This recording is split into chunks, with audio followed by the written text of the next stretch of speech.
Hey Queens, my name's Eric Caruso, and this is my 2002 Nissan Pathfinder.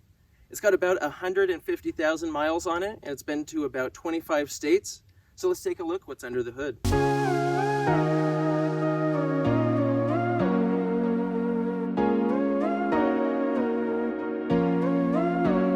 So this vehicle is powered by a VQ35DE engine. It's a 3.5 liter V6 from the renowned VQ family, made by Nissan, Infinitis, powering all sorts of vehicles now especially, but this came very early on in their history.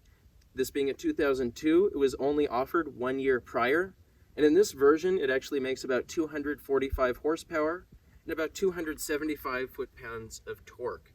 So let's see how it sounds and start her up.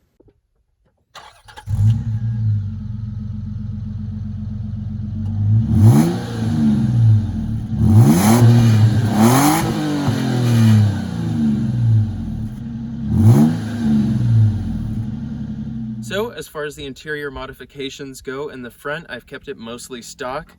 I've just added some wet Oakley seat covers that are really handy for camping, or I actually work in the glass cleaning industry here in Santa Barbara. I started my own company called Caruso Glass.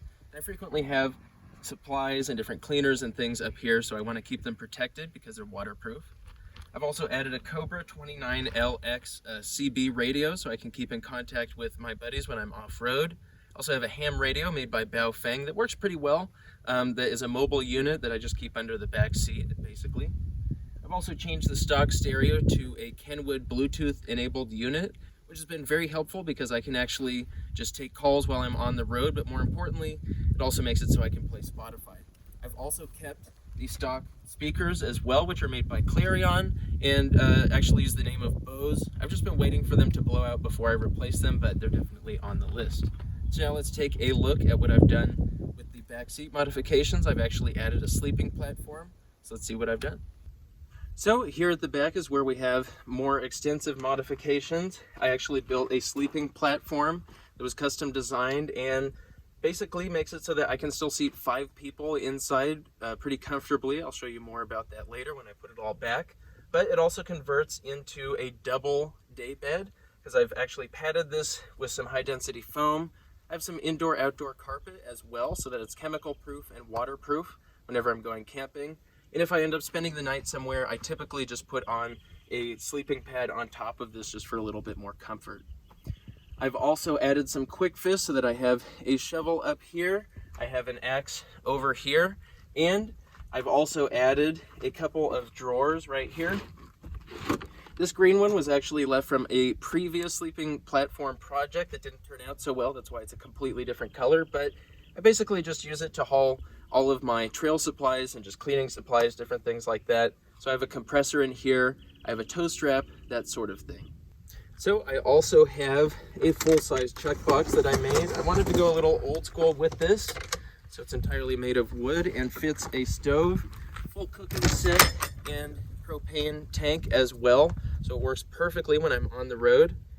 These Pathfinders also have a small storage area that's underneath that I have added sound deadening to, as well as this nice little latch and sliders here for the chuck box. And it just keeps kind of some extra tools in there for me, so it's very helpful.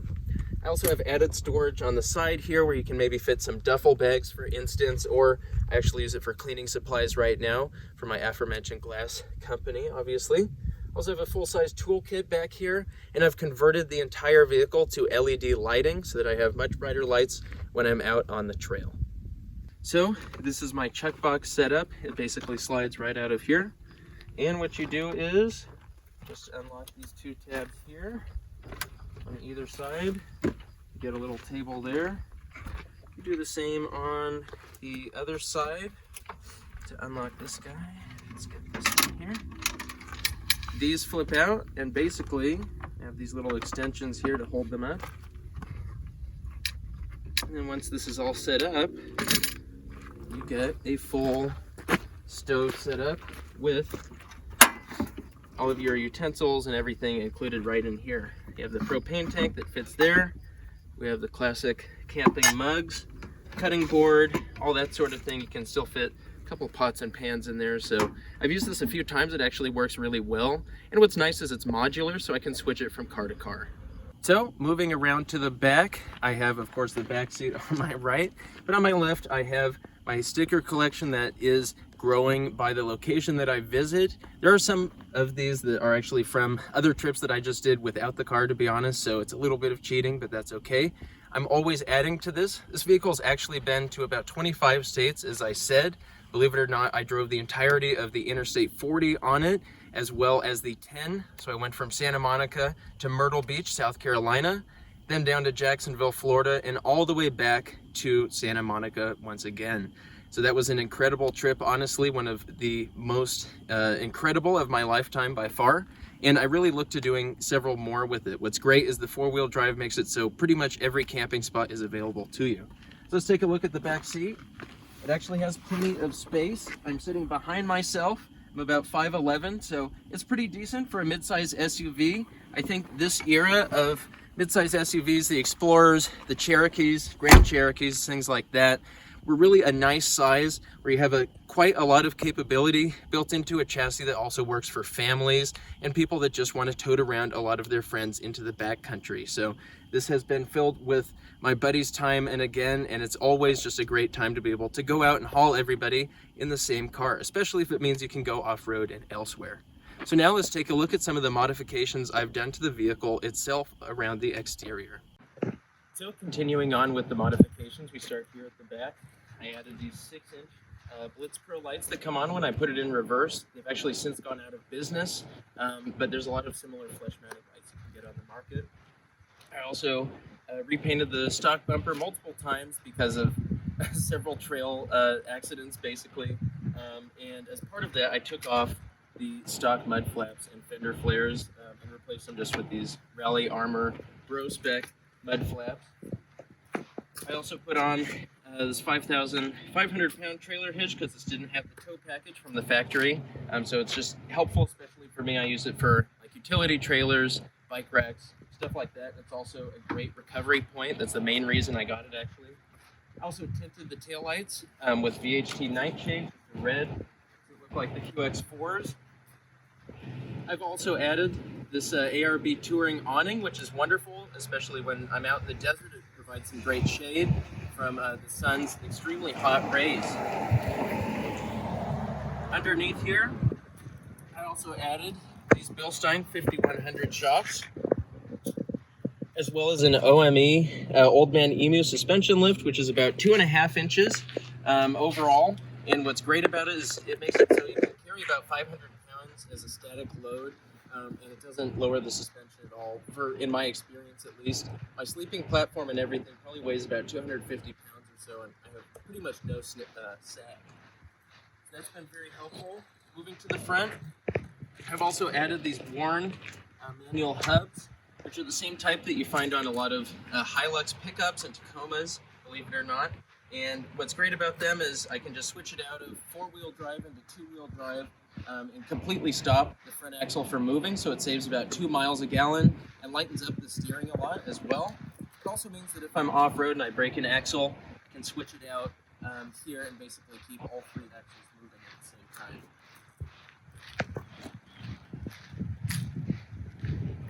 Moving along to the front, I also added these rigid LED lights, which are designed for long distance, and I have these corner lights here basically so I can see into all the ditches and things on the side. At some point, these are only 1 watt. I would like to upgrade them to some more rigid dualies in the flood pattern.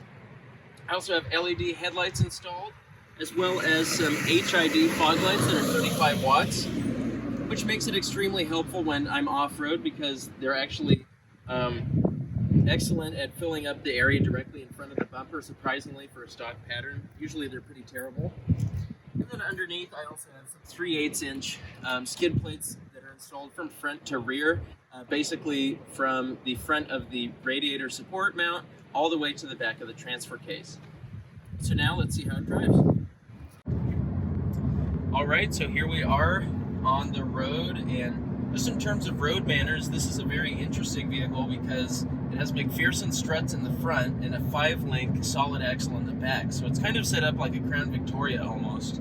and it actually drives a lot like just a taller car, like a Subaru Outback or something like that that's lifted.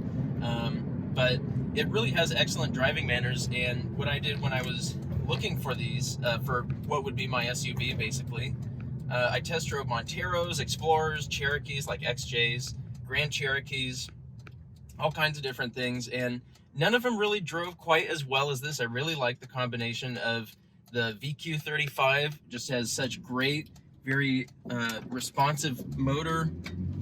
It's very charismatic engine all the way around, and if you put your foot down like here, the sound is just addictive.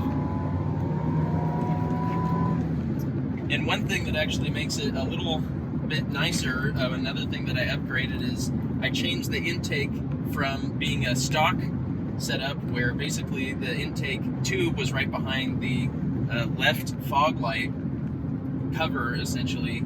The problem was when I would go into deep water, it would start to suck up a little bit of water, and that's just a recipe for disaster. So what I ended up doing was extending the tube all the way back to right underneath here basically.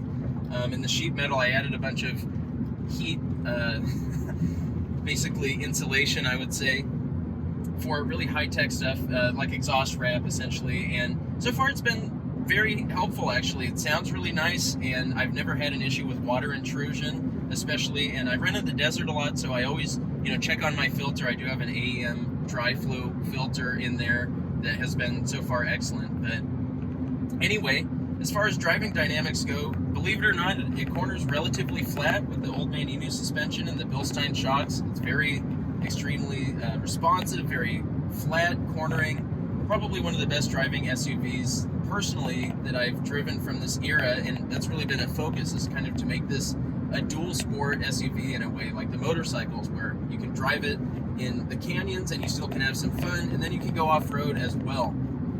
So it really is quite an exciting vehicle to drive. I do wish it was manual, but those are extremely hard to find, unfortunately. But otherwise, I've been extremely satisfied with it. And for more information, you can certainly click the link in the profile, or also stay tuned because I'm about to show all of you a 94 F-150 build that's also in an Overland style and a mild restoration that I found basically as a barn find. So stay tuned, and I'll see you later.